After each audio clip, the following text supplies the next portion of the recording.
This is the Conservative Czar, October 18th, 2012. I want to spend some time talking about a very, very important issue that not very many people want to hear about or talk about, but it is very important. There's a possibility that we're talking about the very survival of the world. It's possible. And that's what I'm talking about. What I'm talking about is the disaster that is about to befall us in the Mideast. The Obama-Clinton foreign policy has created this perfect storm for war in the Middle East. And I want to talk about the time frame of that war. And we want to start with the big player in that region, which is Egypt. The Obama-Clinton foreign policy supporting the so-called Arab Spring, which has turned into an Arab winter, with the ascendancy of the Muslim Brotherhood in Egypt. They won the election. They took power of the government. They didn't have power of the military, and there has been this negotiations between the Muslim Brotherhood and the military ever since their election. And in every single case, the military has agreed to negotiate and bend its position to the will of the Muslim Brotherhood. It isn't complete in Egypt yet, but the trend is clear. And it's going to take some time for the Muslim Brotherhood to consolidate their power in Egypt, to gain control of the military, to be on a footing, to do exactly what they say they're going to do, and that is to attack Israel, to fight Israel, to annihilate Israel. And I don't want to get into the case of Israel versus the Arabs. I'm more willing to get into it some other time.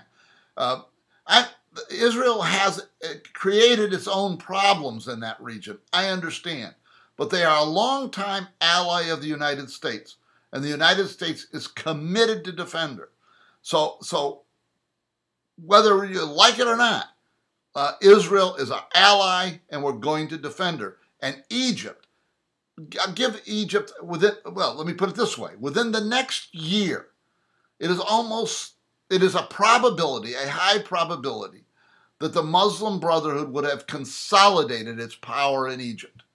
Let's turn to Israel's northern border, which is Lebanon, but really is Syria and Hezbollah. In Syria, Assad was a bad guy, but worse guys are about to take over Syria. Sometime in the next year, Assad is going to fall. A new regime is going to take its place in Syria. And anybody who thinks it's going to be anything but a jihadist, Islamist extremist government is crazy. So sometime in the next year, Muslim Brotherhood is going to consolidate its power in Egypt. Syria is going to be fully committed to a radicalized anti-Israel government, supporting Hezbollah. And then, on top of all that, we have the Iranian nuclear bomb.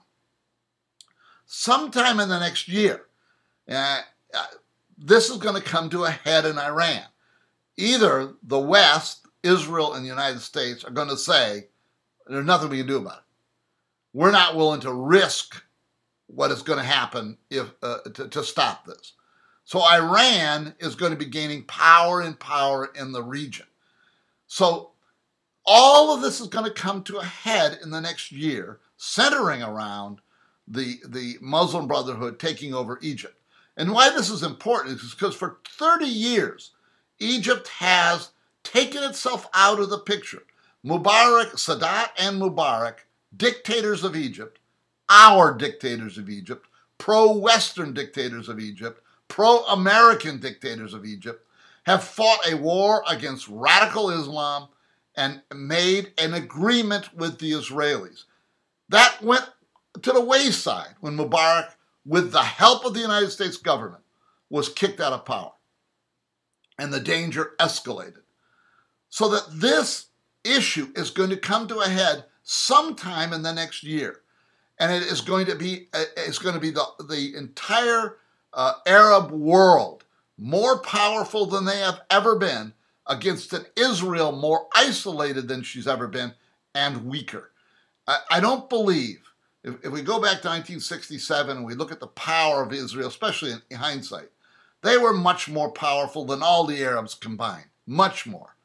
That relative position has changed. And I want to go back to things I've said in other videos, is that the Egyptian army never was a weak army. Every time the Israelis fought against the Egyptian army, it was tough. It was hard.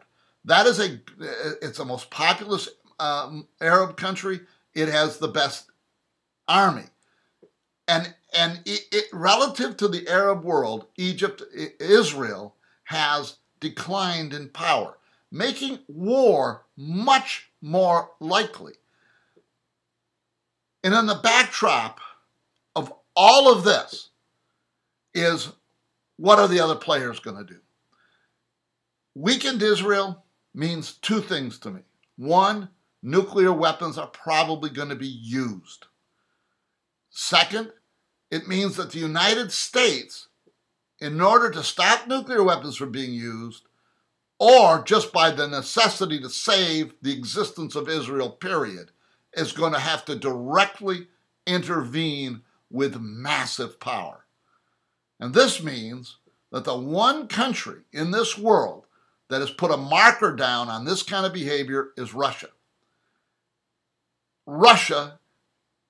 We don't know what Russia is going to do in this situation. China is deeply involved, especially if it comes to the ability to hurt the United States.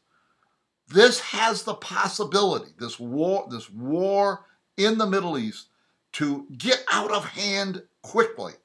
It is a very, very dangerous thing. And I know we don't want to talk about foreign policy. Maybe in the debate they're going to talk about it. I doubt it. But this is going to affect all of our lives. It can bring war home to the United States. A massive war in the Middle East can bring war home to the United States. It is of great danger, a great danger to Israel, great danger to the Middle East, great danger to the United States, great danger to the world. This is nothing to be taken lightly. And I don't have a solution.